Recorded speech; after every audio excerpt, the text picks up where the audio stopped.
Welcome back. I'm Andrew, your crypto guy on the internet, and it's been brought to my attention that Warren Buffett has been talking trash on Bitcoin. And I thought I should set the record straight and maybe explain a few things to him. So Warren Buffett and Charlie Munger, oh, hang on, this is the wrong picture. There we go. Okay, so Warren Buffett and Charlie Munger, the two big shots over at Berkshire Hathaway, have made billions of dollars the old way through the stock market and classic investment strategies. Neither of them like Bitcoin or cryptocurrency much at all. But they're both in their 90s, which means they're wise generally, right? Especially if they've made billions, we should listen to them on most things. So Charlie Munger comes in swinging, and he goes, "In my life, I try and avoid things that are stupid and evil and make me look bad in comparison to somebody else. And Bitcoin does all three.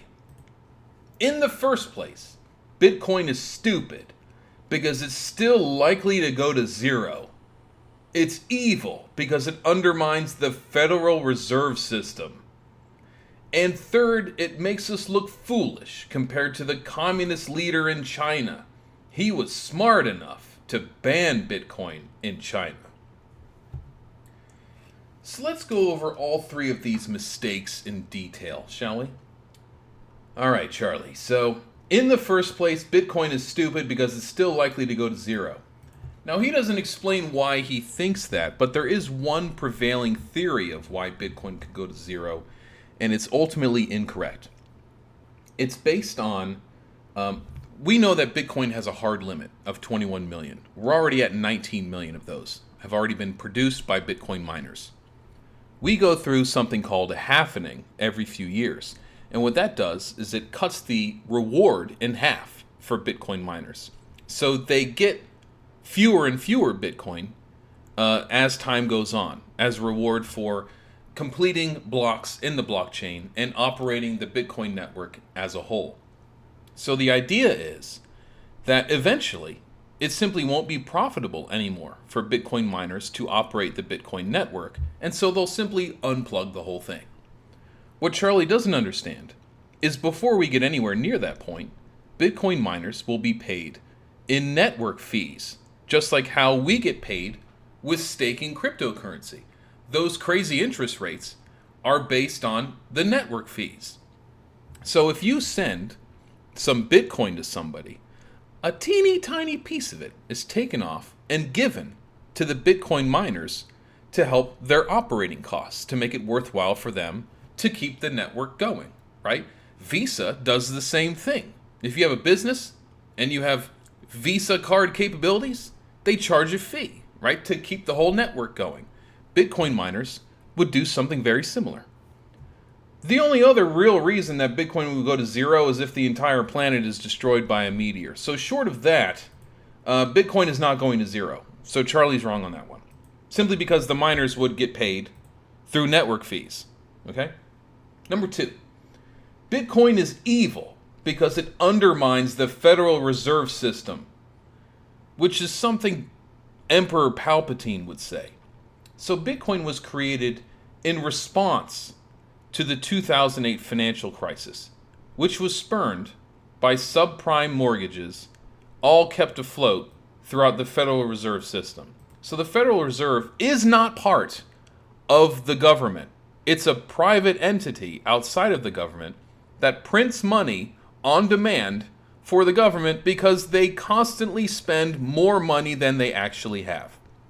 The United States, as a result of this habit, is now $30 trillion in debt and counting.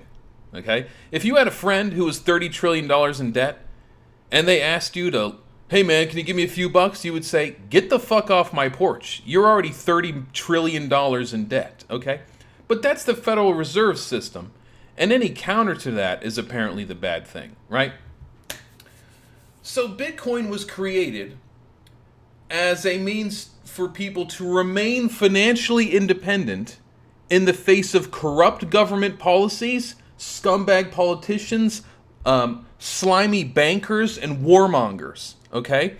A fresh example is the Russia-Ukraine war. Okay? We had a story of a father and his kids that escaped Ukraine into Poland. And all the banks were closed. He had no access to funds until somebody from the US sent Bitcoin to him. He went to a Bitcoin ATM, got the money in 2 minutes, and was able to feed his kids.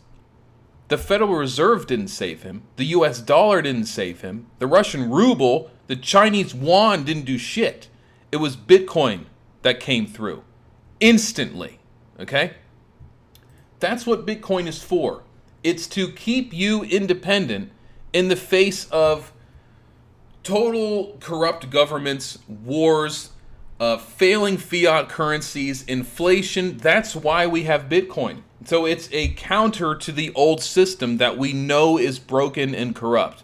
So right now, the Federal Reserve prints money, gives it to the government, and gives it to banks. And the banks decide who gets financed. Now, who do banks usually finance? People who already have money. The rich get richer and the poor get poorer. Bank ain't giving a poor guy any money, okay? But with cryptocurrency, it's the great equalizer. Whether you're poor, middle class, or rich, you have equal access to cryptocurrency instantly, especially with decentralized finance, okay? Anybody has access to capital now, which goes against this old system and the old system that made these guys billions of dollars. Okay? Bitcoin is a counter to all that, and they don't like it. Third, Bitcoin makes us look foolish compared to the communist leader in China. He was smart enough to ban Bitcoin in China. Okay, so I probably wouldn't take financial advice from the Chinese government. They operate through a centralized banking system that monitors all of its citizens, and if they do or say anything that the government doesn't like, they can simply turn off your money and you starve to death. Does that sound fun? Okay, so China right now is locking down all of its citizens based on dubious COVID claims. Locking everyone down, people are starving to death, looting stores, it's getting violent in the streets, but they've only reported 2 deaths. So something isn't adding up here. There are a lot of lies coming from the Chinese government, and these guys have banned Bitcoin because it's a direct threat to their centralized banking financial control, okay? If people have Bitcoin, they are outside of these corrupt rules, and they can still have independence with their own money. Like, no matter what the government says, they still have control of their own money. The Chinese government doesn't like that, so they banned it. And Charlie Munger approves of that idea. So I think this is showing Charlie as the last gasp of an old corrupt system.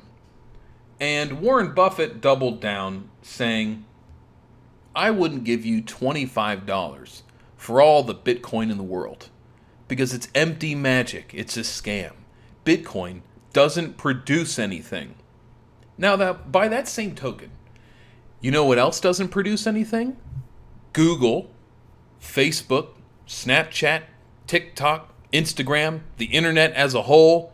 You know what else doesn't produce anything? The government. So are all those things useless, Warren? Perhaps. But you know something else that's a little digital only that Warren has dumped hundreds of millions of dollars into? Snowflake.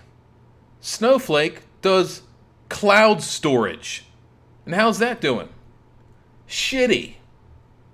Losing their ass compared to Bitcoin. So it's not that Warren Buffett isn't into Bitcoin and crypto because they don't produce anything. It's simply because Bitcoin is a counter to the old corrupt system that has made him billions of dollars. All right. So what are we going to do with the Fed and the market? How is Bitcoin doing in the face of this scary market? Well, even now, Bitcoin is outperforming the stock market. Even though it's down and sideways, since day one, Bitcoin has outperformed the stock market. And these two guys, although they have made billions, have been losing their ass since November, other than Apple stock, which is in the portfolio. And they've actually devoted more capital to Apple because it's the only thing keeping them afloat right now. And Apple is a tech company that's relatively new. So it's not that these guys aren't open to new tech. It's simply that they don't understand cryptocurrency, which is exactly what Warren Buffett says at the end of this article. So after saying, I wouldn't give you $25 for the whole thing, it's all fake, he then goes, I get into enough trouble with the things I think I know something about. Why in the world should I take a long or short position in something I don't know about? So Warren Buffett admits at the end that he doesn't really know what cryptocurrency is, but he will say that it's bogus. So I would conclude and go, look, Warren Buffett, Charlie Munger, they're the old guys. They're 90 plus years old. They've already made their money doing the old ways. They don't feel like trying to learn this crypto stuff. I get it. I don't understand TikTok or mumble rap, and yet people are making millions in that. I'm like, no, shut the door on it. It's stupid to me. I have no time for that. And that's how they're looking at cryptocurrency. That's totally fine. I understand it. Now, if we're talking about Procter & Gamble or Coca-Cola stock, then yeah, listen to these guys, because that's what they know. But regarding future technologies like cryptocurrency, the metaverse, or Web 3.0, these are not the guys to ask for advice, okay? It's way beyond them. They're going to be dead before they see any of this stuff come to fruition. That's fine. Look the other way there. They do not know what they're talking about when it comes to cryptocurrency and Bitcoin, all right?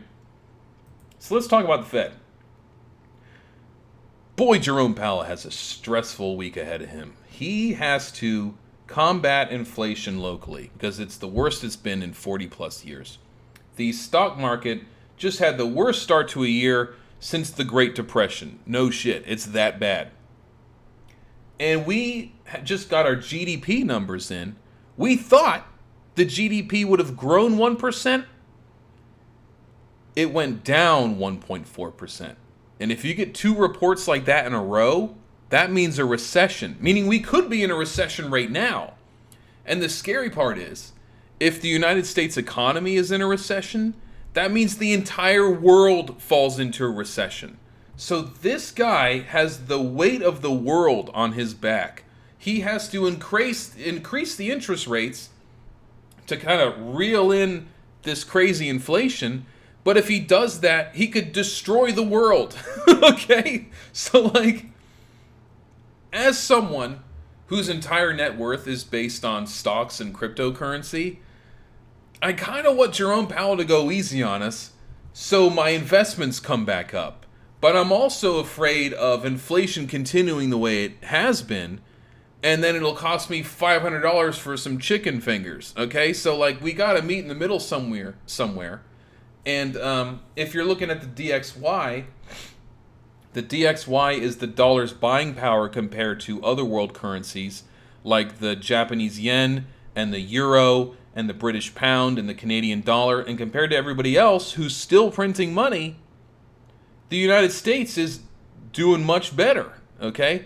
So when the dollar is strong on the global scale, the stock market and crypto goes down. Now, crypto can survive, especially Bitcoin is doing great compared to the stock market right now.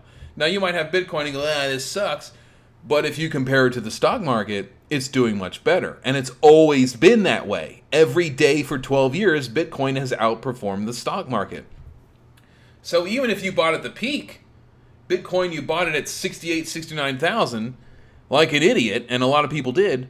If you bought a comparable tech stock in the NASDAQ at its peak, you lost less of your ass with Bitcoin, okay? So like, holding Bitcoin long term, you have vastly outperformed any stock in the stock market. And you've vastly outperformed these two guys. By simply being any goon with a computer who has sat on some Bitcoin, percentage-wise, you have outperformed these two guys, okay? So keep a cool head. It might get a little ugly coming up here. It already has been ugly. But Jerome Powell has major pressure on him where he might have to U-turn. Now, I think he's going to raise rates by 0.5 percentage point. There's no way he could do more than that, because he would destroy the earth, okay? Everybody would lose their minds in a bad way, and the markets everywhere would tank. That's what a recession is, okay? People are getting fired, no one's got any money, no one's investing in anything. The whole thing stops. So he's probably going to bump us up a 0.5 percentage point, because we've had some reports of the rate of increase of inflation has actually slowed down. It's actually kind of reached a plateau. So it shouldn't get any worse, okay, theoretically. So this could give Jerome Powell a reason to kind of ease off the gas pedal a little bit. Hit us with that 0.5 percentage point and then back off and see how it plays out.